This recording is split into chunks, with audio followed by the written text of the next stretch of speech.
utjecaju kako ćemo se namjestiti. Dobro, nećemo sad snimati, samo se ključiti. Da, on samo će se to isključiti. Aha. And then at 2 o'clock we'll have a little break, we can run to rest, and then we'll come back at 3 o'clock and go to 5. Okay, now these strikes that we've been doing,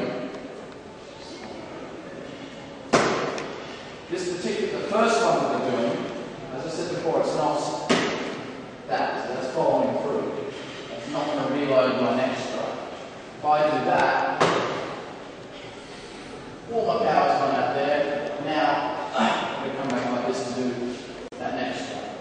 So all the strikes are doing, here this first one, it's just there. So I'm reloading my next one. Now the basic principle of charging is you can get the maximum power from a short distance. So we don't want to, for instance, just for a single, just use a normal palm strike as an example. Stab. Now we don't want to have to do this sort of thing, because you can't. You're in a self-defense situation. If someone attacks, if you go like this, he's already knocked you down. So you want to make sure, wherever you're standing, that's where you're going to strike. The rule is, if you have to move your, whatever you're striking with, your palm for instance, you have to move your palm backwards first, you're doing charging incorrectly. Wherever you are, whether it be here or here, there must not be any motion of that moving away from the target. Because if someone attacks you and you move backwards, he's going to hit you as you're going backwards. So you want to hit him as he's coming, you want to be going forward at the same time as he is, in other words. So, for instance, if he comes in with this strike and I go up, that's going to be me wrong. So I want to make sure I come in as he comes in so that I'm hitting him when it's his turn to hit me. That's the general, that's another golden rule of internal arts. You never wait till it's your turn. So, for instance, a karate method as the punch comes in, that's his turn to hit me, so I blocked. But now it's my turn, but then he's going to block it down like that. Now it's his turn to get a strike. I'm going to block it. Now it's my turn. And it's going to, yeah, that's it. It's going to be a chance. So you want to, as I said before, as the strike comes in, you don't want to come here and then go like that. Whether it be on the outside or the inside or whatever. If you're doing like what we just did then, here. Now I had my left hand forward, so I didn't do this technique. I did this technique. Because my left hand was forward, so that's going to hit him first.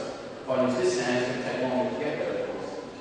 So using this palm, it's on the outside here, I'm not really going to be able to do a two-handed strike and hit it at the same time because of the position of my body. I have to just use the same hand. If it were a swinging punch out here, that would be no offense.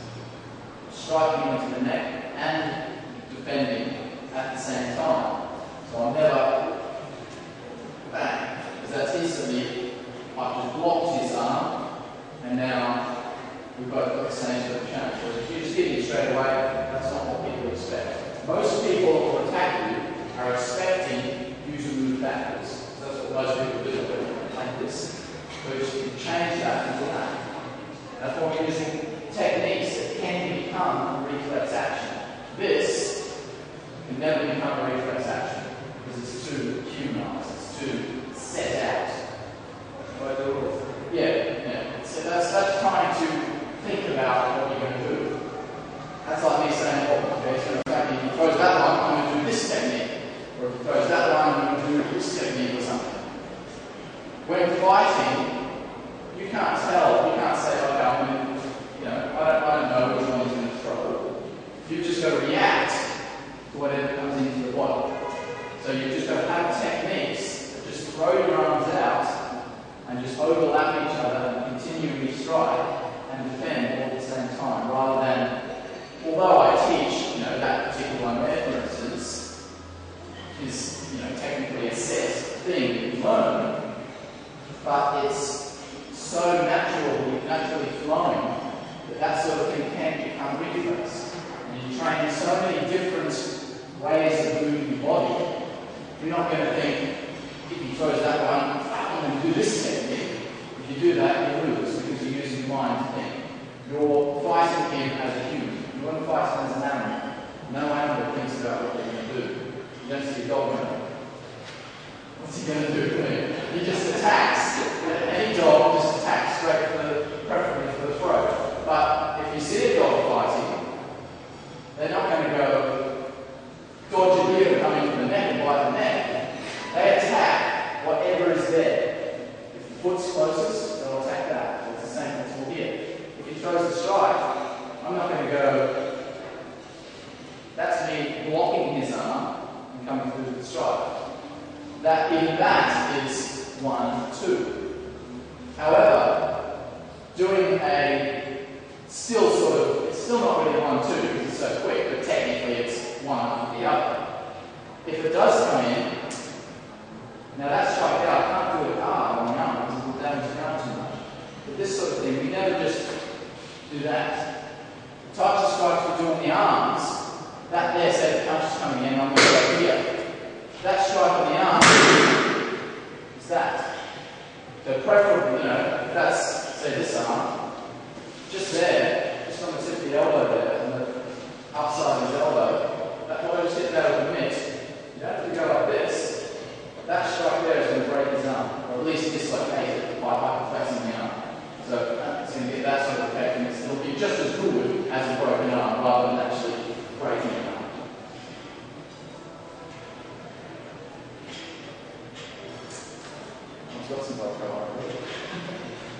These mitts are about 30 years old. Dad's first training. You've got privileged mitts here. Right, yeah. So that's the principle. We want to get power from that. That's the movement we want to do, but with extra power, of course. Now, just using my arm from here, that's all I can get. Pushing the mitt over. It's, if I stand here, for instance, sure, it's moving the mitt over there, but that's just pushing the mitt out of the way. You want to get the mitt to move with that much pressure, or with that much contact. You don't even make contact for a split second. That indicates you're striking, you're not pushing the mitt. So what we're trying to get is a lot of power coming through from here. Anyone can get power from back here. You've got strong arms, you can get plenty of power back there. But no one, unless they've done correct training, can get maximum power from here. And that's where you've got to strike from. If someone attacks, you just like crack me like this. If you're not aware, and you're in this position, I've got to hit him there. If I go like this, he's going to keep coming forward. I'm going to be going backwards, he's coming forward, so he has the upper hand, and I'm going to be defeated. Whereas if he comes through, and I've done 2 strikes on the side of his temple instantly, with maximum power, then that gives me the upper hand. So what we're getting from the mitt is that. From an inch away, you need to strike the mitt with that much pressure, indicating it's a strike. That's not a strike, that's a push. That's a strike. And you can do it with any sort of technique or any way of striking. Whether it be a fist here, you can get that. Whether it be a palm across this sort of way, like what I just did with the head, you wouldn't be using a straight line attack. Say he's attacking, that's the side of his head there. That's what you're attacking with. So you're not going this, taking from where you are, the mitt's gone over there, you've only made that much contact. So that's the true meaning of Fajin, is to be able to strike something and make it move. Obviously this mitt's going to move, but also another aspect of Fajin, when you're striking a facial area, you don't want that sort of thing following through. Not just because you'll be off balance, because there's no need to. When you're striking with the head, you want to concuss the head. So you only need from here, that's all you need to strike someone's head. You only need the power to penetrate. It's still going to be powerful. That's not going to knock him out. You still need a good solid whack. And you only need the power to penetrate an inch. It's the hard bony area, and that's all you need. You don't need to actually push through it. Whereas to a body section, if I came in here, like this, that sort of strike wouldn't be effective because there's a lot more muscle in a soft area. So if we're here, for instance, I'm not going to use that sort of strike because that's only, it'll still hurt of course, but it's not going to do maximum damage. The maximum damage to the body, again, you're not ending up like this, following through. It's still that, but the only difference is I've just moved in a little bit further. So I'm not, in other words, I'm still flicking it back, still only making a split second time of contact, but I'm just letting it penetrate through a little bit further. So they're the two sort of different ways of striking. Can be there, but also there, just following through a little bit further. The other sort of strikes we can do, for instance, that last one, come there to there. So that's sort of where we are there. That's his neck. That's going to be your next strike. That's going to be your next strike. So you've done bang, bang, what? Now from here, we don't need to go like this and flick it back because the natural of this arm has to come this way to the follow-up shot. So from there, we just need to turn the body to get the maximum contact. And then the next strike, of course with the mitt, it's hard to train on it because the mitt is going to move out of the way before that one gets there. But if you're really quick, you can still get it in. If you have any pause, of course, the mitt's going to be over there and you're not going to do the follow-up. And that's not going to happen in a fighting situation with the head is not hitting the mitt. So what I was saying about striking with a head, your fist, although with the mitt, of course, say if I just do a fist strike here, the mitt is still going to move like that. No matter how, no matter what sort of strike you do, no matter what sort of strike you do, the mitt's still going to move because it's such a light object.